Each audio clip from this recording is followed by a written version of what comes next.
What's up, YouTube? Welcome into another YouTube live show. I am John Kurtz. This is, if you guys are familiar with Michael Jordan and his good old fashioned flu game, this is going to be my version of the flu game here. I am definitely under the weather. So if you notice the voice sounding a little bit different, a little bit stopped up, a little bit congested, if I have to cough a little bit here, just don't be alarmed. I'm toughing it out. I'm trying to make it through. It is not actually the flu. I've been sick for like 5 or 6 days. Christmas Day was just wonderful, let me tell you. And thought it was like the flu, COVID, something like that. I went and got tested for everything today. Negative across the board. So I guess it's just a really bad cold. But man, it has sucked. Let me tell you, it has not been a fun last week or so. And I'm supposed to be leaving for New Orleans tomorrow after work. So fingers crossed that tomorrow goes a little bit better. I will say at the moment I'm feeling slightly better than I was earlier today, so it's a step in the right direction. But I'm gonna try and tough it out, get you some content, make it through the show tonight. I'm gonna try and tough it out, get myself to what should be a once in a lifetime experience to watch K-State play in the Sugar Bowl against Alabama this weekend. So a lot on the table for me. I'm going to try and digest it all and get it out to you. Big 12 bowl season not going particularly well right now. Kansas losing 38-23. That would make the Big 12 0-3 and 0-5 if you include new Big 12 incoming teams in Cincinnati and UCF as well. So we will discuss that. We'll discuss how bowl season is going here, what it actually means for the Big 12. Look, bowl season never really means all that much, but the only two things that are going to ultimately shift public opinion much at all for the Big 12 are going to be TCU and K-State. Much larger extent, TCU. Winning a playoff game could do wonders for the perception of the conference, so I don't think all hope is lost on that front. But we'll talk a little Big 12 bowl season. I hope we get some of the Cactus Mafia in here. I was trying to tell someone on Twitter earlier that Cactus Mafia, I know you guys are playing here at 8 o'clock, and I'm excited to go watch that game as soon as I get done. But you can catch the first half of the show here. Stick around for half of the show. Treat it as a little bit of pregame, a nice lead-in to Texas Tech Ole Miss in the Texas Bowl, and hopefully we get a little bit of that, a little bit of Cactus Mafia. If you guys are watching after the fact, of course, you can always support the channel. John-Kurtz-4 on Venmo if you didn't get to watch it live. But Texas Tech, it's like what's the Star Wars line? You're our only hope. You're our only hope, Texas Tech. Get us back on the winning track here, please. Please get the league back on the winning track. We're going to talk some Big 12. We got some Pac-12 to talk about, a new wrinkle potentially in their upcoming media deal with Amazon, which I do not foresee as great for the league. Plus, what I will start with here and what I teased the video with actually concerns the future of Utah, which it was just an interesting blurb in a mailbag from John Wilner about the future of Utah. One, I liked it. And look, we all sometimes can find ourselves rooting for our opinions or what we think, but he definitely seems to be in a very reasonable spot when it comes to Utah and their future in the Big Ten of the SEC, but even gave like a little bit of credence to some possibility of Big 12 along the line. I'll just read it for you. You guys, I guess, can make your own determinations there. I won't need to speak too much for Wilner on that front. So I digress. Anyway, we're going to dive into that. I've got a bunch of notes. I'll probably find a time to go off on Mike Gundy here because, Oklahoma State fans, you obviously deserve better than what happened on the field for the last 2 months of the season.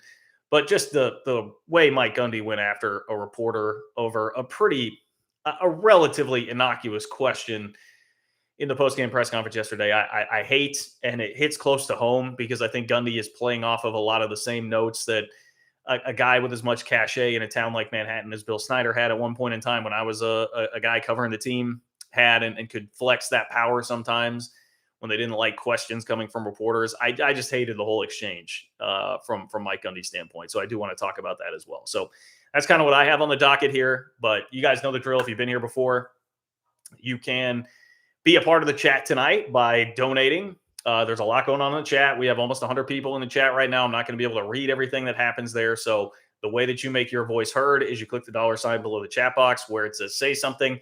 You can make a donation. Then it will tack your question or comment up at the top for me, supersede everything else in the chat. Guarantees that it gets on the chat here tonight and guarantees that I read it. Helps you dictate the content tonight and is a great way to support the work that I'm doing, bringing you Big 12 content on a week in, week out basis. Could not do it without you guys who do support that way. So I genuinely appreciate it.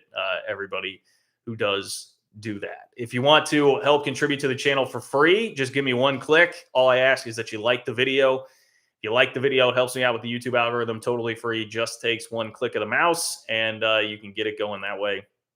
Also, as I mentioned, if you are catching up after the fact, you can also donate on Venmo. It's John-Kurtz-4 on Venmo if you'd like to go that route as well. So any support, much appreciated, especially as I try and bum my way to New Orleans, getting ready for a 12-hour drive. Going to try and cut like 4 or 5 hours out of it tomorrow night, and then do the rest on Friday. So with that said, I appreciate our Webb being the first to weigh in here tonight. Thank you for the donation, my friend. Appreciate you as always, our Webb, who helps me stay locked into everything that's going on. He is the one who sent me a link to the story about the Pac-12 TV deal that we're going to talk about tonight. But our Webb says, hope you recover and make it to New Orleans. I can't wait to see how Georgie spins this latest Amazon report and have Oregon and Washington be happy. Yeah. You know what? We can start there. Utah news, or it's not really news, but the Utah blurb from Wilner can follow that up here rather shortly. But this comes from Front Office Sports. Okay, Front Office Sports. It is an article about the Pac-12. Well, it's an article about Amazon. Let's be clear here. Now they do mention later on that Amazon is probably going to get into the Pac-12 game, or that there have certainly been reports linking that. But this is about how Amazon plans to handle live sports. So it says in 2023, Amazon plans to beef up its sports content even more. It says the company has plans to launch a sports-specific app, according to the information. Now the information is capitalized as if that were a media outlet. Okay, so I'm not just reading you. They're saying according to the information. No, that apparently is a specific actual outlet. They want to launch a sports-specific app. It says the app would host all of the live sports that are currently streamed through Amazon Prime Video. Obviously, the NFL on Thursday nights, a big part of that. It says it could provide a mechanism for the tech giant to charge extra for sports viewing rights. Currently, Prime's $14.99 monthly membership includes access to live sports. All right, so you read that right. You heard that right. Could be a mechanism to charge extra here for Amazon. They might find a way to charge extra for live sports. According to this, it would be like any live sports that they have, go on this app, and they're going to raise your $15 a month that you're already paying. And what have we already been saying about all this? You're probably going to have problems viewership-wise, exposure-wise, if you're forcing people to head to a different subscription service here to actually access what it is that you're pushing out there. People already hate the idea of paying extra for these kinds of games. And if you're trying to watch an Oregon-Washington game and you're going to have to pay on top of your $15 monthly membership to Amazon Prime an extra $5, like what the ESPN Plus price was there for a while, like an extra $4.99 a month, like people are going to be angry. That is not going to sit well with a lot of people. That is going to lose you some casual viewers.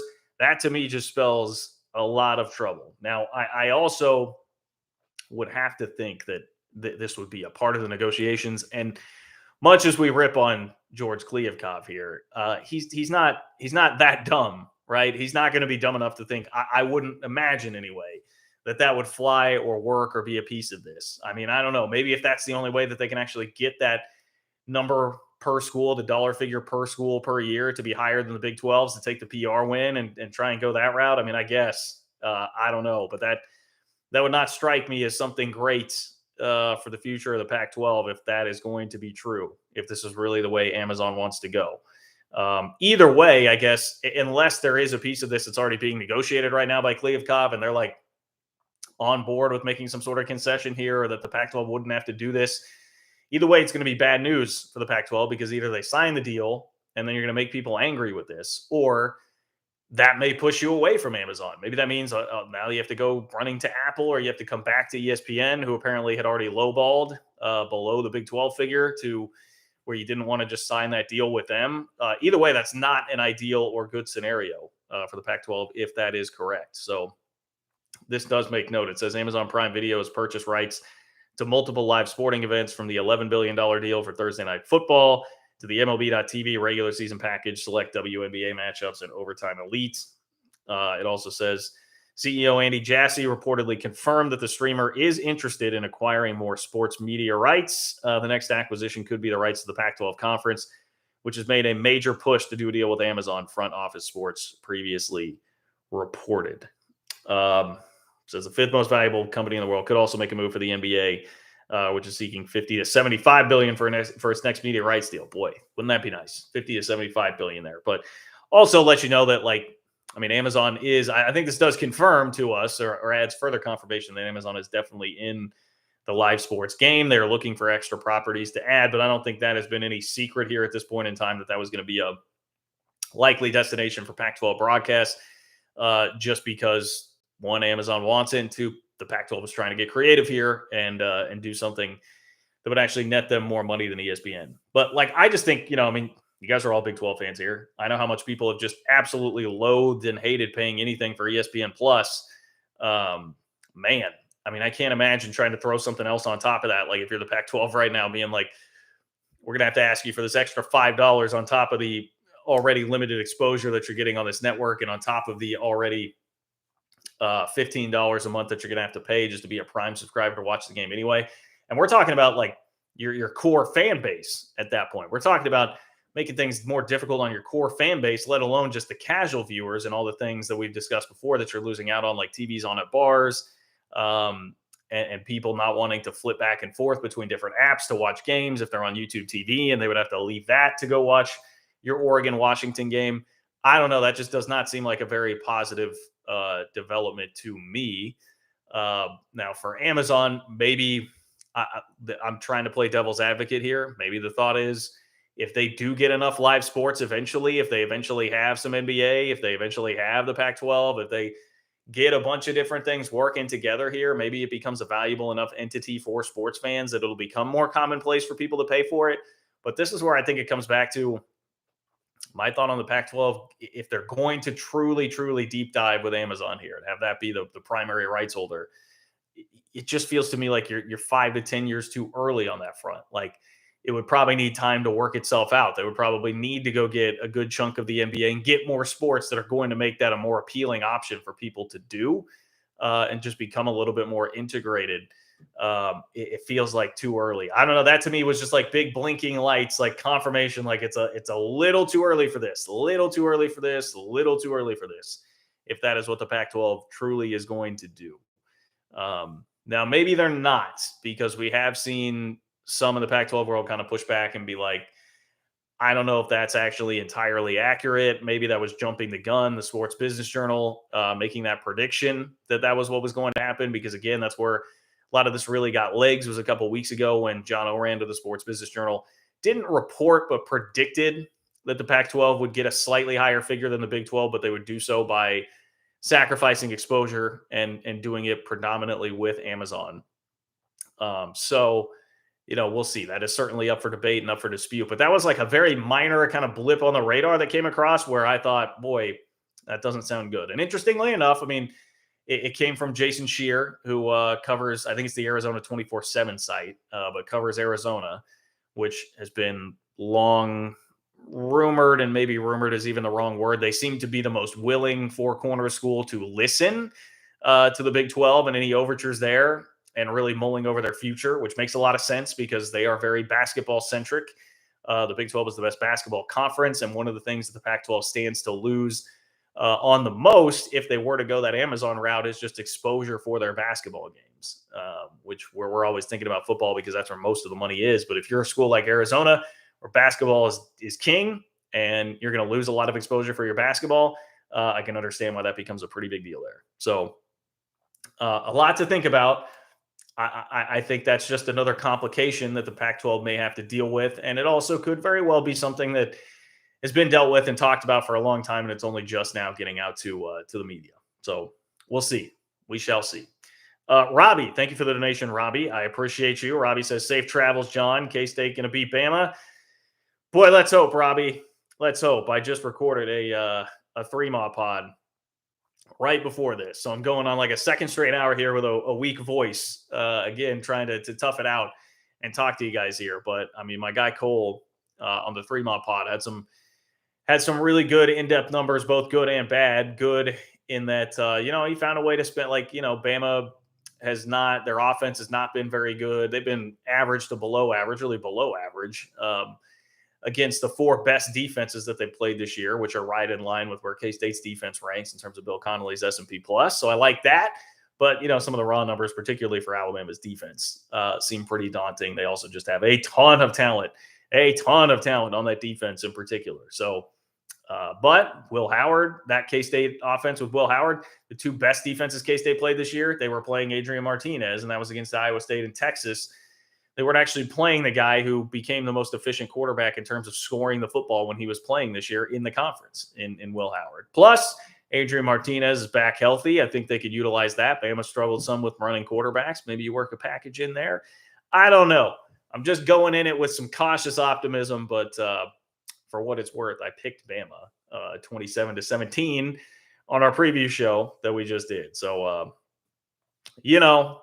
I'm not going to say that I feel like K-State will win, but I'm hoping for a good showing here, and I think it could be very important for the Big 12, especially with the start that the league is off to in bowl season right now, which is not good. I was trying to take a peek over. Here at the KU Arkansas score because I got it pulled up on my phone right next to me, and what do I see? But I see good old Joey McGuire walking around.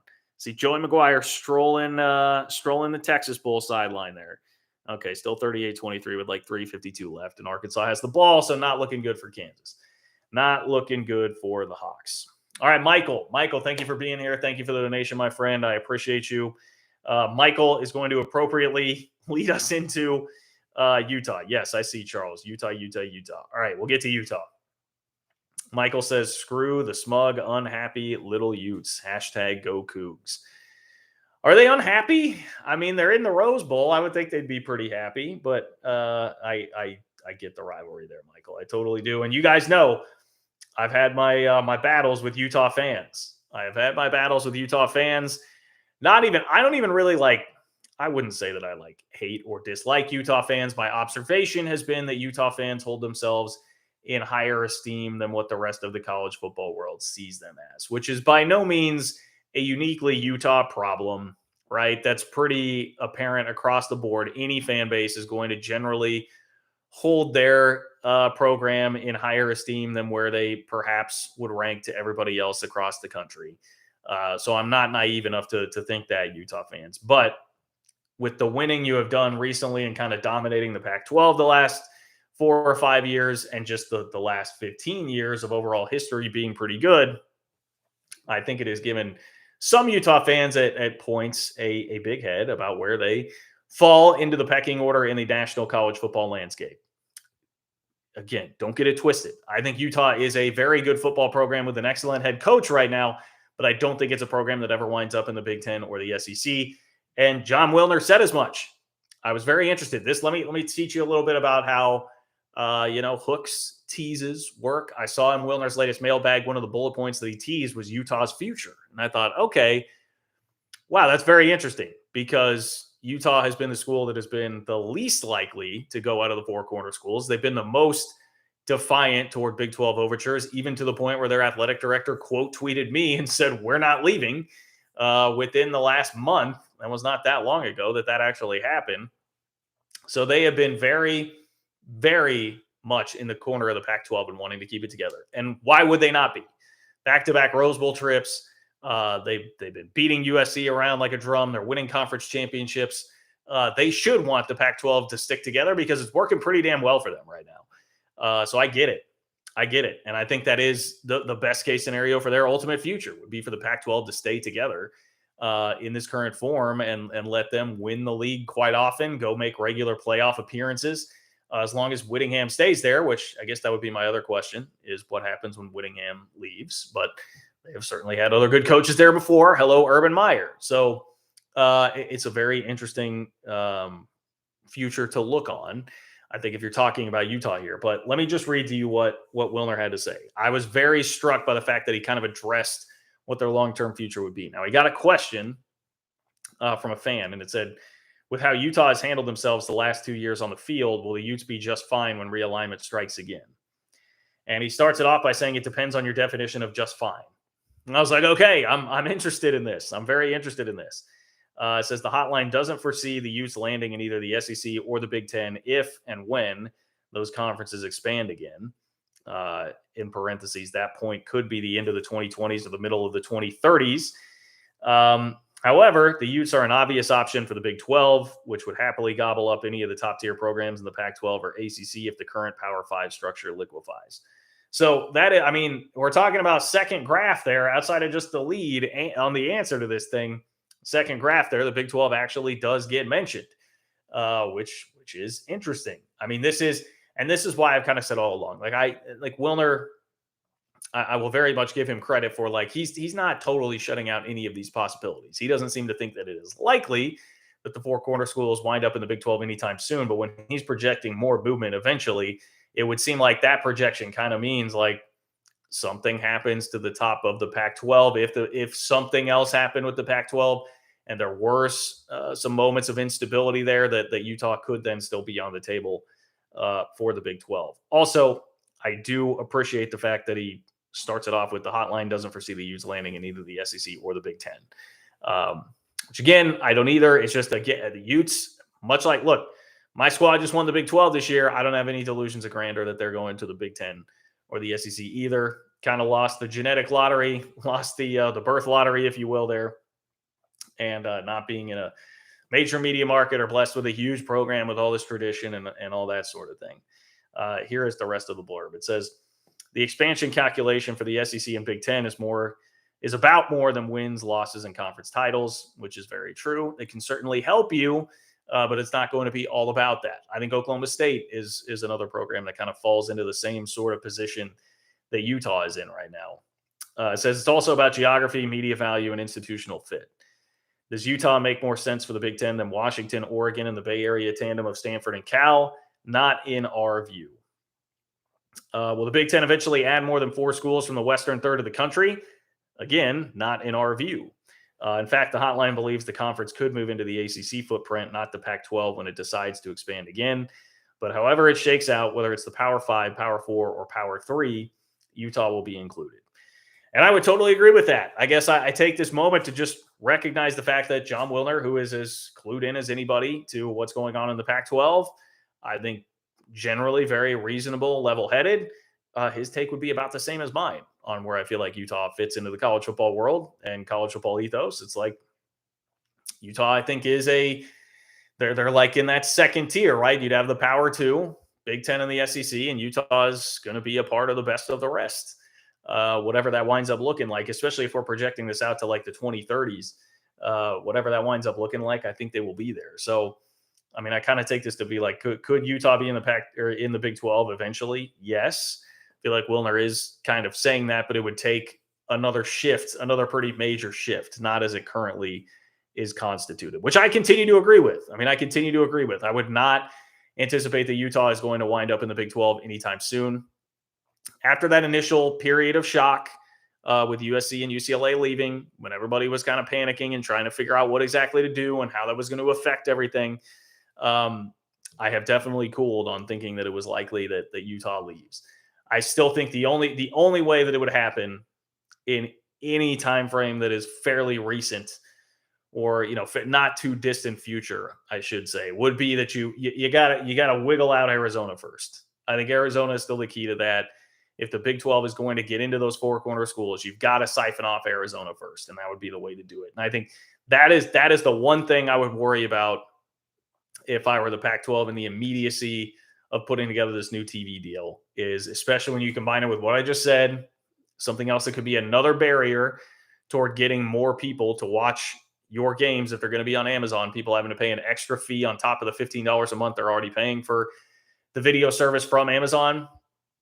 If you get beyond that, just the less exposure on Amazon in the first place, Arizona basketball really being a big loser there could be the first thing that really shakes that. And then can you find somebody to go with Arizona, whether it's going to be San Diego State or whether Colorado wants to come at that point, which they will have some very interesting dynamics at play here too with Dion. Not that I think he's going to be there for a long time, but he may be there for a good time.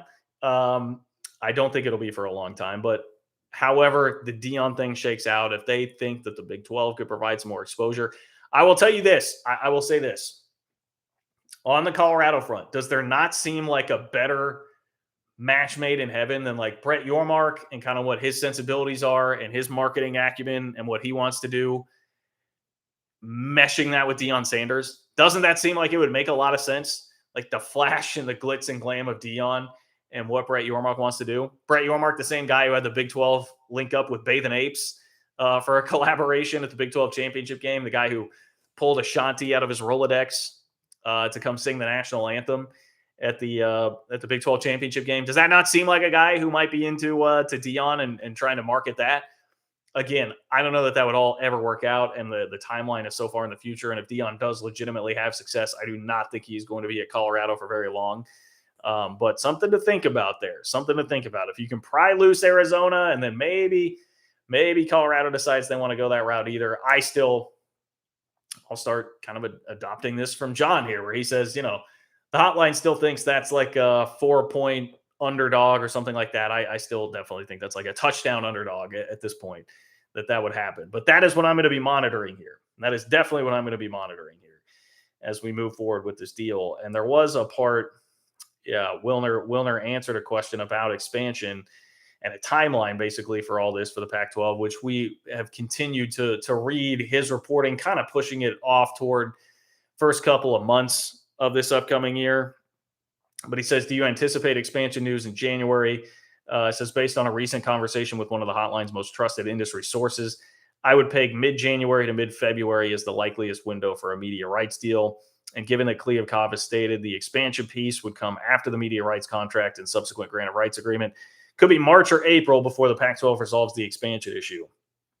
Seems pretty in line with what we've kind of been hearing, but mid-January to mid-February as the timeline now, according to Wilner, for that Pac-12 media deal, which, the goalposts are moving on that a little bit. It just seems like gradually over time, we are getting it pushed back a little bit and pushed back a little bit and pushed back a little bit.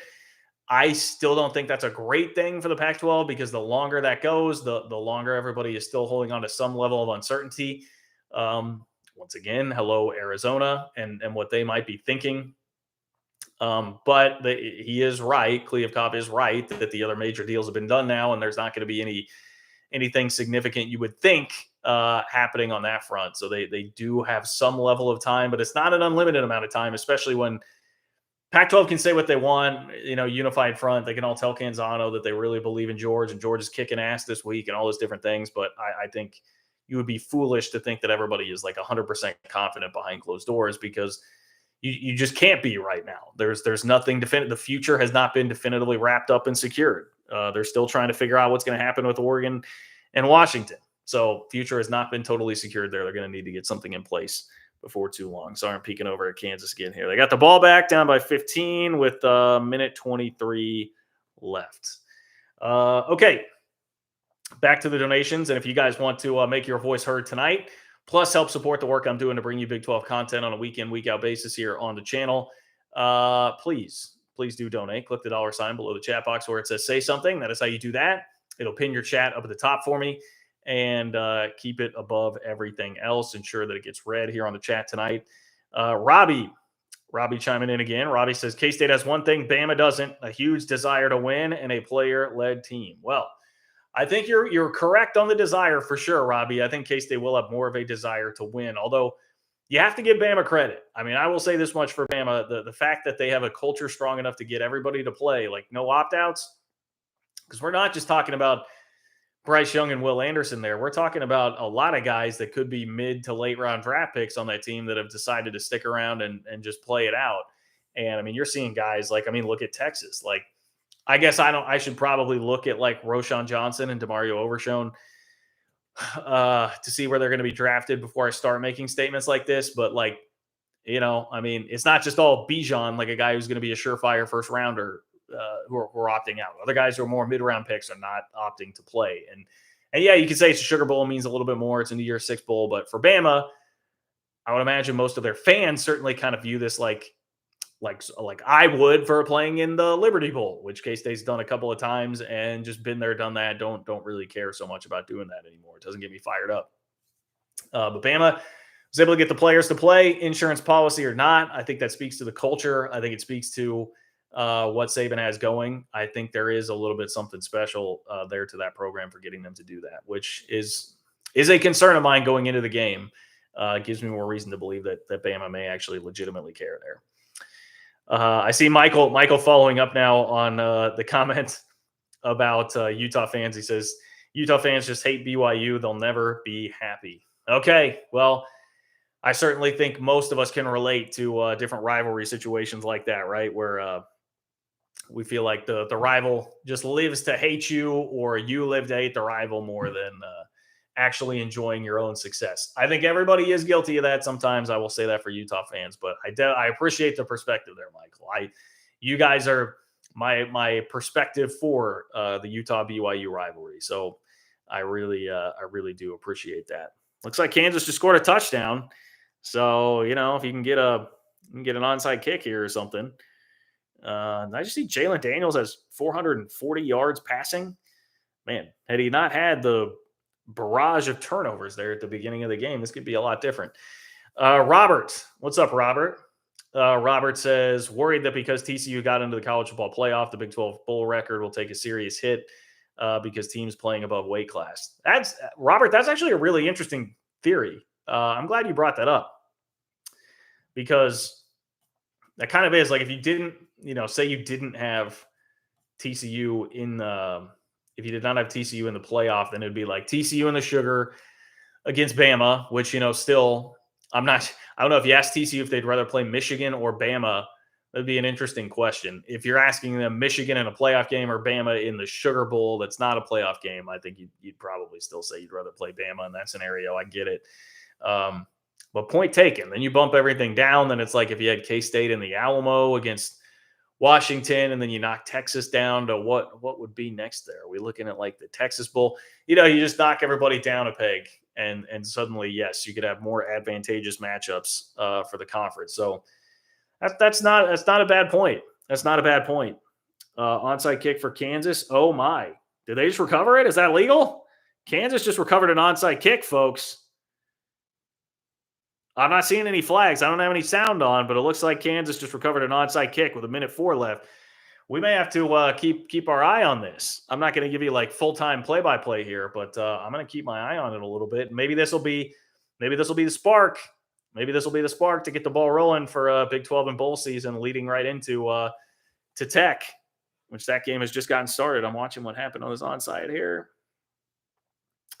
Man, no, just a great kick, man. I don't even think that hit anybody. I mean, I don't know what Arkansas is doing. Like, where's the second line to recover that? But how about that? Kansas got the onside kick. Okay, game on. Well, I was just about to transition from what Robert said into Big 12 bowl season being, a little bit of a disaster so far. I mean, if Kansas does end up losing this game, it won't look as bad now that they're out here and there's a pass inside the 20, man. Kansas is going to have a shot here. But when Kansas was getting blown out, it looked like, look, you had Baylor in just a no-win situation playing that game against Air Force. You had Oklahoma State looking like the same team that they were for the second half of the season. I don't think there was anything different from that Oklahoma State squad than what we had really seen out of them ever since the backslide in that season. And so I didn't expect a ton, but I don't know. It was weird. It's like you got Luke Fickell half coaching out there on the sideline, and Oklahoma State still can't formulate much of an offense going on there. It's not like Wisconsin had a banner year. Cincinnati really struggled in the Scott Satterfield Bowl. I got to be honest, my sick butt took a nap as I was watching the UCF game and woke up and saw the final score and was like, "Oof, okay." So that didn't go well. It was just like nothing had gone well for this league so far. And I can't blame everybody on an individual basis a ton. In some circumstances, at least, like Baylor, for instance, for their performances. It was not going well for the league. And my only defense of Baylor really there is, look, you're playing a game in -4-degree weather in your rival stadium, 6-6 season where you kind of tanked at the end of the year, coming off of winning the Big 12 championship. You're playing a service academy, which is not going to get you fired up on its surface. And then it's a tough style of play to prepare for. I could see every single reason in the world for Baylor not to be very fired up about that. And I certainly don't read much into that as far as the future of their program goes. For God's sakes, the band members, I saw the band members that were there at that game. They're, like the trombone slides were like frozen solid. Like they couldn't even move them because they were frozen. So there was a lot of zaniness going on there. But yes, it has not been a good start for the league. And when the graphic flashes up, right, it'll say Big 12 0-3, and everybody will, point and laugh and whatever. And you might see, I don't know, Pac-12 Twitter, if there are enough passionate folks on Pac-12 Twitter that care enough to even like bring that up. But if there are, I'm sure they could take some shots there. Here's the deal with bowl season. The only thing that is going to really carry weight in terms of how the national perception of the Big 12 is formulated is basically whether or not TCU has a good showing in the playoff game. TCU wins a playoff game, it's going to give the Big 12 more credibility than what they had, for sure. If they don't, if they get blown out, it's going to be a pretty major hit for the Big 12's credibility. If they can at least play a competitive game and lose, then it probably stays about neutral. But that is really what's going to sway public opinion. And a lot of that is just based on how we view things in general right now in the college football world. Like everything is so heavily weighted toward the playoff. I get very annoyed by that. I hate the coverage of that. I hate that that's the way that we have to talk about it and frame everything, but that is the reality. And the Big 12, another reality, has not been very good in the playoff at all. So you have to start to do something there. And that will carry more weight than all the bowl games combined times 10. Kansas just tied this thing, folks. Kansas just tied this thing in the fourth quarter. They got a 2-point conversion with 41 seconds left. How about that? Okay. So that's good news. Keep an eye on that as I'm making very important points here. But once again, the Big 12 could go over. TCU could win a playoff game, and you're going to gain more respect for your league. I think the only way that like losing just the actual bowl games and not college football playoff games really is going to matter to the perception of the league is if you wind up in a situation like the Pac-12, where the Pac-12 went 2 full years without winning a bowl game before Oregon State. It was Oregon State, right, that snapped that earlier this year. If you go 2 full years without winning a bowl game combined with lack of playoff success, which the Pac-12 hadn't even been in the playoff, you lump all of that together, and then you've got a narrative problem on your hands. Then you're going to have people starting to make sweeping statements about your league. I would not worry about it. Don't sweat the small stuff. It's kind of one of those. Don't sweat it right now for the Big 12. Would be great to see teams win. I would love to be able to tout a Big 12 win over the SEC, which could happen twice tonight. I was about to say with Tech and Ole Miss, but still very much could happen here with Kansas. The way that they have caught fire here in the second half against Arkansas, that could absolutely happen too. Would love to be able to tout that. I don't think that ultimately means very much. We know what the SEC response to that is going to be. One small minor caveat to this is that, yeah, if K-State beats Bama, especially since they're playing full strength, if K-State does beat Bama, that could do a little bit for the league's credibility as well, but nothing near what TCU beating Michigan would do. And I know Michigan is not thought of in the same breath as Bama, but just getting TCU to a title game, keeping them in that news stream again, for another what is it, like a week, 2 weeks, another couple of weeks after the semifinal games, to just get them in that news cycle would be huge, and have them play in the championship game and prove that they could finally win a game, especially after Oklahoma tried and failed so many times to actually win a game in the playoff. That is what is ultimately going to matter here. But, I don't have a ton of analysis from the actual Oklahoma State game last night, other than, again, from what I watched, it just seemed like the same kind of painful watch that Oklahoma State has been. Outside of, Stephon Johnson, that kid who had that insane play for Oklahoma State, that was fun.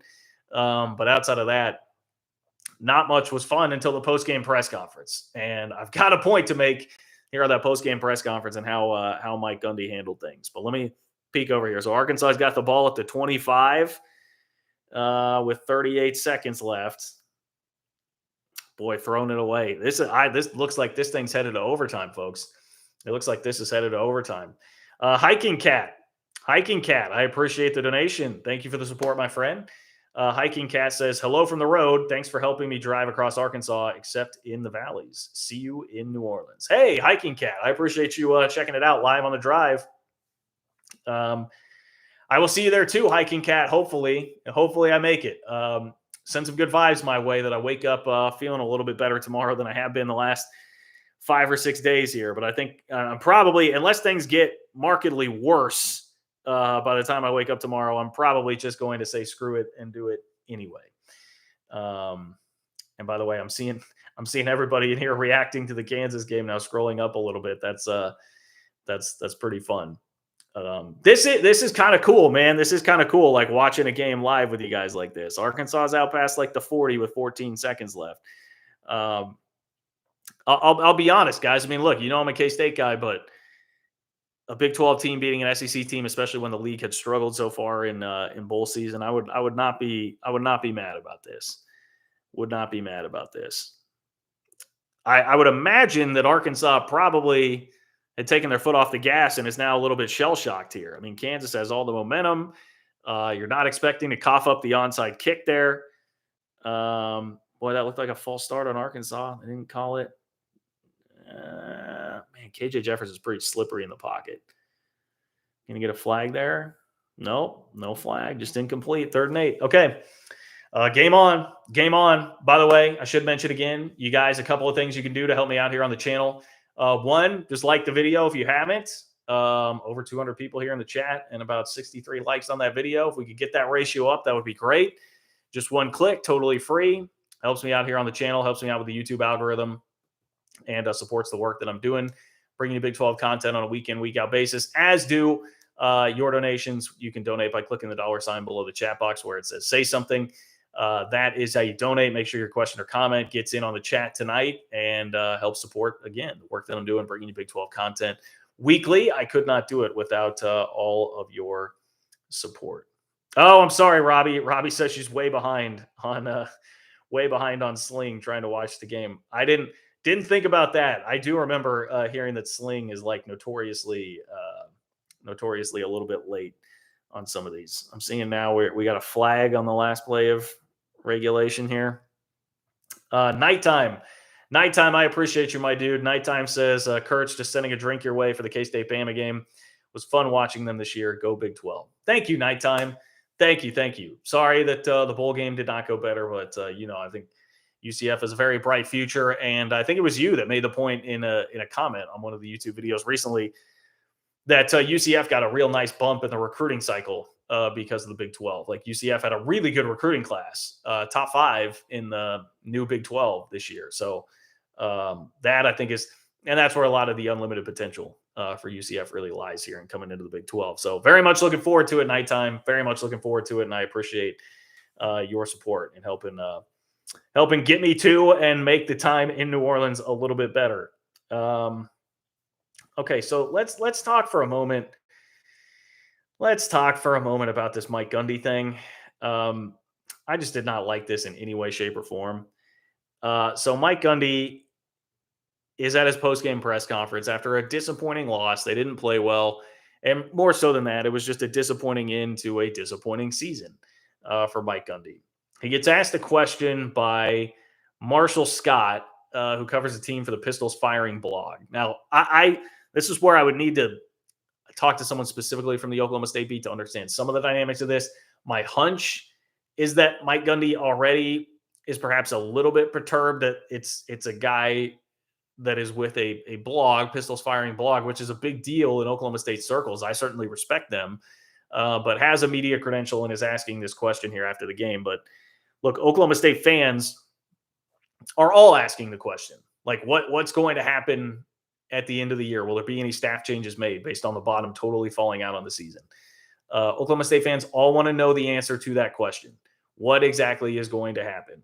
And Marshall Scott just asked that question, but very professionally asked it once. Mike Gundy, his initial response was, "You were moving the mic," like ask that again, kind of an intimidation tactic there, even though to me, you could very clearly hear the question the first time. And then Mike Gundy's response, once he actually gets around to answering the question, was, "Do you think I would tell you if I was making staff changes?" And then Gundy said, "Why would you ask?" And the reporter said, "Because he was doing his job." It says when the reporter, I'm reading a recap here, when the reporter said he was simply doing his job, Gundy continued his answer and even threatened to cut off access to the reporter for asking the question. Quote, Well, I might have to cut you out. Don't be an ass. Really? These are people's lives, man. That's people's families. Don't mess with people's families. Let's do this the right way. It's not fair to people's families, man. Boy, I I'm getting okay. I see Snappy AJ's comment here, which is going to give me a little more context. But that part of it, like threatening to cut someone's access because they asked if he thought there would be any staff changes this offseason, not asking about a specific coach, just asking in general, will there be any staff changes? That is a very legitimate question that is being asked a lot of places. And one of the most common pushbacks I saw to it as well, time and place. He's sitting up there next to his players. You can't ask it then. Well, here's the problem. Coaches like Mike Gundy don't like talking to the media, so they don't set up any extra media opportunities. They don't have to. I covered a team for 10 years with Bill Snyder as the head coach. Did not want anything to do with us in the media, if at all possible. So for months, the last media opportunity that you got with the team was at the bowl game. After the bowl game, post-game press conference, once that's done, you're not going to see Snyder for months in a media setting. So I can even take this back to a moment in time that I can remember. 2018, Bill Snyder's last year, they lose at Iowa State, last game of the year, which made them 5-7, so they were not bowl eligible. Post-game press conference in Ames, Iowa. I asked a question about retirement. Was he thinking about retiring after that game? And I definitely took some flack from people after the game saying, well, that's not the time or place right after a tough loss. And I'm like, look, the reality is that is the only chance that you've got. Unless you want me to ask it in spring ball. If you want me to ask Coach Snyder in spring ball whether or not he's retiring, that's the only other chance that you have. These coaches, especially ones that are as long tenured and hold as much cachet in their local communities as guys like Gundy and Snyder, they know the game. They know that they can kind of work and manipulate it like that. They know that they can use the ultimate respect they have and some of the intimidation that they'll throw out there with some of these questions to keep people from asking legitimate but tough questions at points in time. So, like, you can't come in with that's not the time or place. That was the time. That is the time to ask it. It's very easily handled by just saying, we'll address it later. I don't know. In fact, I would say the way Gundy answered this question, like an ass himself, actually clues you into the answer here. I would say that gives you the answer that he probably is going to make staff changes, because instead of being able to handle this unemotionally, he reacted very emotionally. Simply asking if there are going to be staff changes is not asking you to indict a certain position coach or player or put families, wondering what is going on. I got news for you. The families of those assistant coaching staffs are already going to be a little uneasy because the team that won 12 games last year just tanked at the end of the year and finished basically at 500 and looked awful. Yeah, there are probably going to be some changes because that's the nature of the profession. To go in and use that as to me, an excuse here to react the way that you did, that's all that is an excuse from Gundy. And it's an excuse to try and come after and just attack this kid. So that was my take without knowing some of the backstory here. And I'm really glad that Snappy AJ is going to provide some of that, because I will also say, with some of these interactions, there's always context. And that's the first thing I said on Twitter when I saw this was like, look, without context, maybe there's context that I'm missing here, but on its surface, this seems lame as hell. This seems very, very lame to react this way. So Snappy AJ says, Boone has been kicked out from OSU Press before. He is a known Gundy hater, pushed the OAN story. Many OSU fans turned on Boone and his blog for that, me included, but Gundy was unprofessional. Okay, so the OAN story, which, I mean, I feel like that was pushed by a lot of people, but I get it. That was, Gundy took heat for wearing the OAN shirt, political network that he supports. There was the Chuba Hubbard thing. Like, that turned into a pretty big hubbub there for a little while. And Gundy hater. I mean, so honestly, I'm getting like it just, so much of this reminds me of like the end of the Snyder era, where it was like people were starting to get frustrated with where things were going, seeing some of the chinks in the armor and the problems that were occurring here and what could be happening down the road, and levying more criticism, which was typically not happening at all because he was such a deity, frankly. And Gundy probably much the same way, with the guy who's had as much success as he had there. So yes, that was my hunch, Snappy AJ, was that there was a little bit of personal beef embedded in this, and that this would not be it would not be him doing it to just some random reporter. There's got to be a little bit of beef here. for Gundy. But yes, I'm glad we can all agree there, Snappy AJ, even if you're somebody that hasn't always agreed with the way that that particular media member or that blog has acted before, the way that they've covered the team, that it was unprofessional from Gundy. I will also throw this out, and let me just say, probably about your 5 to 10 minute warning here. If you have something you want to get in, hit me up, $ below the chat box where it says say something. That is how you can hop in here, make your voice heard, and support the work that I'm doing here on the channel. If you're catching it after the fact, it's John-Kurtz-4 on Venmo to do that as well. Now I just kind of lost my train of thought with all that. Oh, the other theory that I had, and this came from Kelly Hines, who I think is just now leaving the Oklahoma State beat, but had been on the OSU beat for the Tulsa World. She threw out there, Mike Gundy is one of the best at creating a distraction when things are not going well. So that was kind of her offering a theory that like maybe this was a little bit more calculated by Gundy just to create more of a distraction away from what's actually happening on the field, which is, again, Oklahoma State really struggling, losing Spencer Sanders in the transfer portal, like a lot of players. Trace Ford, by the way, Oklahoma State fans, I feel for you on that one. Oklahoma State kid transferring now to Oklahoma. That's tough. That's a tough one to take. So I feel for Oklahoma State fans and now having to deal with this drama with Gundy. But I don't know. To me, it's just like, yes, handle that much more professionally. That would not make me feel great about like where the program is going, what the state of the program is, if that's the way Gundy feels that he needs to actually react to a question like that coming at him in a post-game press conference scenario. It would not make me feel very calm about the state of the program right now. That's the other thing I would say to Gundy for that. Like it does not reinforce a lot of confidence to me in you and where the program is going. But I have had those thoughts about Gundy before, and that preceded the 12-win season last year. So I'm watching this. Kansas just scored a touchdown on 4th and goal that we could not see thanks to the camera angles at the beautiful freaking Liberty Bowl. Thank you for that, Memphis. But Kansas may well win this thing. Jared Casey. You guys know my thoughts on the Liberty Bowl in Memphis. In Memphis. Not the greatest environment there. Anyway, apologies for getting a little bit distracted there. I think I'm pretty much done on the Gundy point there, but this could be a calculated thing by him just to try and deflect a little bit from what's actually happening with the football program and people levying some criticism there. It's also just turned into, I saw like Robert Allen weighed in, who's a prominent media member for Oklahoma State, and then he was taking a lot of shots for that. So it seems like it kind of devolved, at least looking at Oklahoma State Twitter today, it kind of devolved into maybe a little bit more personal shots at the different reporters and stuff like that, which I don't like seeing any of that. I don't like any of that turning into that, but it feels like that's where it went. And that again is some of my frustration with Gundy back in the first place, where it's like all it takes is we'll evaluate that later. I'm not going to address that right now. And then none of this happens and nobody, there's no infighting or any of this because of it. But it seems like it's turned a little bit nasty there on the Oklahoma State front. Okay.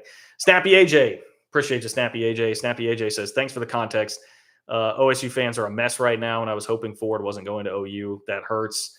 Our OC Dunn's been with OSU for a decade, but that should be on the hot seat. Yes, I would agree. I mean, I'll say that like for Oklahoma State's problems, and tons of them are due to personnel. I mean, Spencer Sanders playing as beat up as he was, not having Spencer Sanders for some games, that's going to really affect you. And beyond that, I mean, the receiver core, I remember at the time you guys played K-State, the receiver core was just insanely banged up. I mean, there were lots of injury problems, but it probably shouldn't have looked that bad.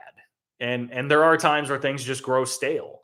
I mean, Chris Kleiman, one of the biggest keys to K-State's success this year was getting rid of his old friend, his long buddy, Courtney Messingham, who had been with the program for a long time, and deciding to go with Colin Klein, an offensive coordinator, and it's worked brilliantly, both on the recruiting trail and with what's happened on the field.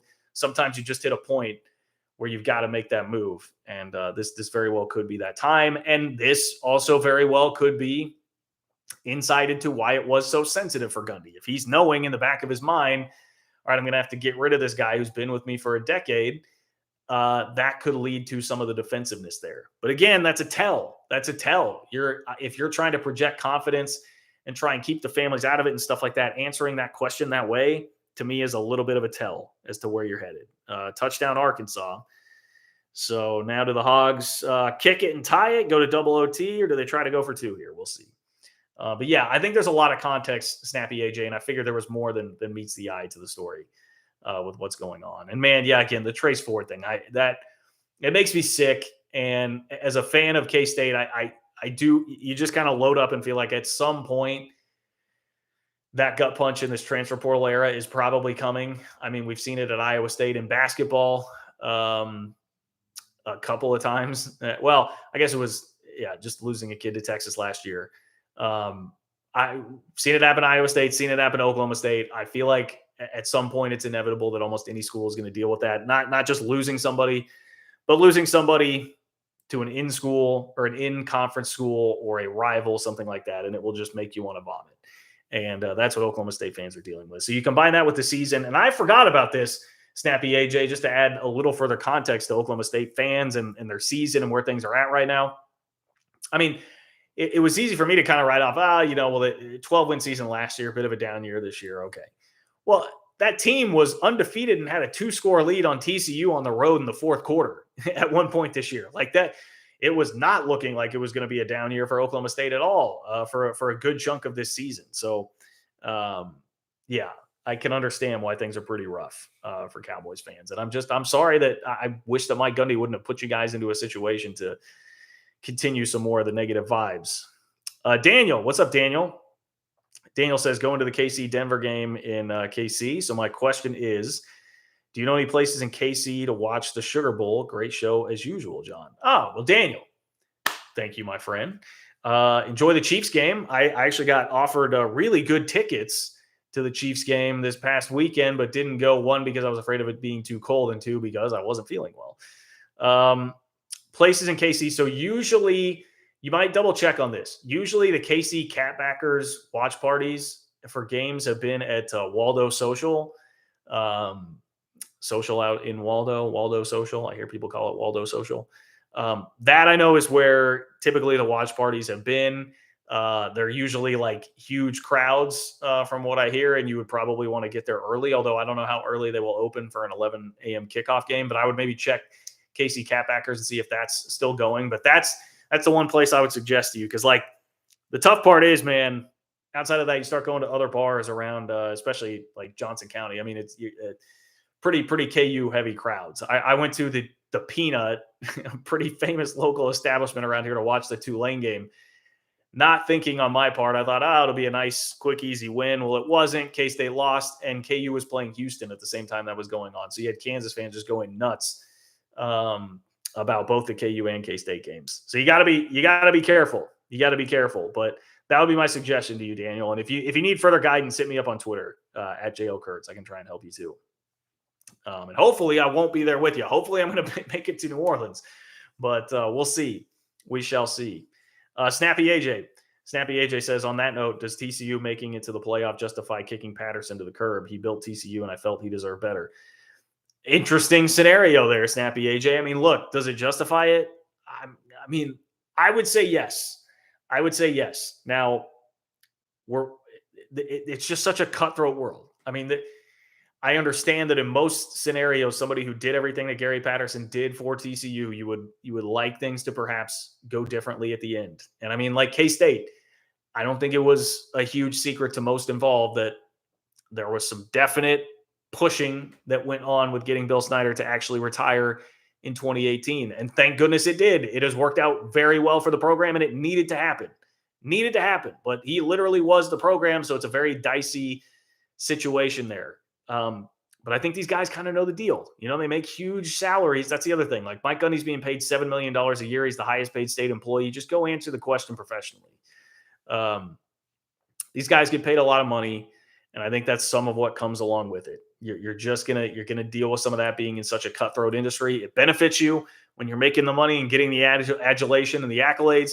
Sometimes it's going to hurt you on the back end. And so I always prefer that you can handle it with as much grace as possible, but sometimes you're just going to wind up in a situation where you got to do what you got to do, and the old coach isn't going to be happy. And I mean, I hate for TCU that it meant that Gary Patterson wound up going to Texas, and the way all of that worked out, Arkansas just got a 2-point conversion. They're up 53-45 now in overtime. This has turned into a heck of a game.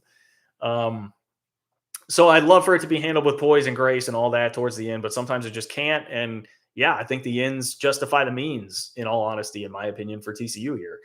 They needed this. They're in the playoff. They're recruiting like crazy now. Sonny Dykes seems like a great hire for them, and it was absolutely what the program needed, just a jolt.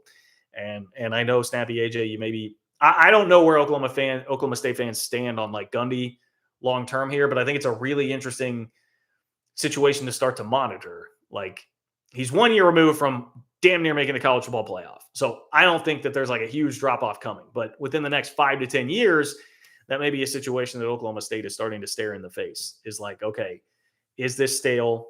Gundy, again, is the guy who for a while there was saying he didn't want to be all about the portal. Now they're all over the portal and doing pretty well in the portal. But are there some ideas there that are going to need some freshening up eventually here for Oklahoma State? Everything runs its course eventually. So lessons to be learned.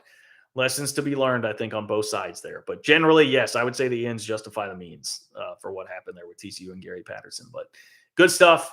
That was a topic, honestly, I appreciate you guys indulging me. That's a topic that I could talk about all day. Really interests me, especially as somebody who covered Bill Snyder K-State, where big point, overarching point here is like, these coaches get a lot of power in small media markets where they have so much influence and so much power over you. If they do cut your access, if they do limit you from getting opportunities within that market, that's a huge deal. And now we're talking about you not having the ability to put food on your table. I also, infamously got snapped at by Bill Snyder in a press conference one time where he told me, write what the hell you want to write. Gets referenced still these days by K-State fans every once in a while. That whole incident, that cost me a broadcast opportunity that year. It did literally cost me money just by asking professional questions about the quarterback situation. So like, I feel very personally attached to this, where I've seen it happen. I've seen the influence that can be wielded there from just being able to avoid some tough questions from people. So anyway, that was a very, very interesting topic to me, and I could talk about it all day. I kind of did to cover the end of the show there. I'm going to try and rest up. You guys send me good vibes, man. Send me good vibes that I can hopefully make it to New Orleans. As long as I don't wake up feeling worse, I'm going to give it a go. I will give it a shot and try to get out there to New Orleans. I've got a buddy going with me, so it won't be just me. So hopefully someone to take care of me, but see if the Cats can get it done this weekend. I will say on that note, like, Sunday, I don't think I'm really going to be able to do a show because I will probably be driving back. I think I have that timed out, right? We'll leave Thursday, Friday, game Saturday. And then, coming back on Sunday, it's like a 12-hour drive. So unless we leave like 7 a.m. sharp and just make great time, I probably won't be able to do a live show on Sunday. I will try. I will aim to make up for that on Monday, or maybe I can do like a live from the car or something. I'll have to kind of look into that and see what I think. But I'll try and make it up to you guys somehow. You'll get some content. I'll stay in touch. Hit me up on Twitter at JL Kurtz. Spread the word about the channel to your friends and family. Facebook, Twitter, Instagram, whatever social media options that you have. Let people know about this if they're Big 12 fans. Let's continue growing this community. John-Kurtz-4 if you want to support the channel on Venmo as well. And I will talk to you guys all soon. Take care.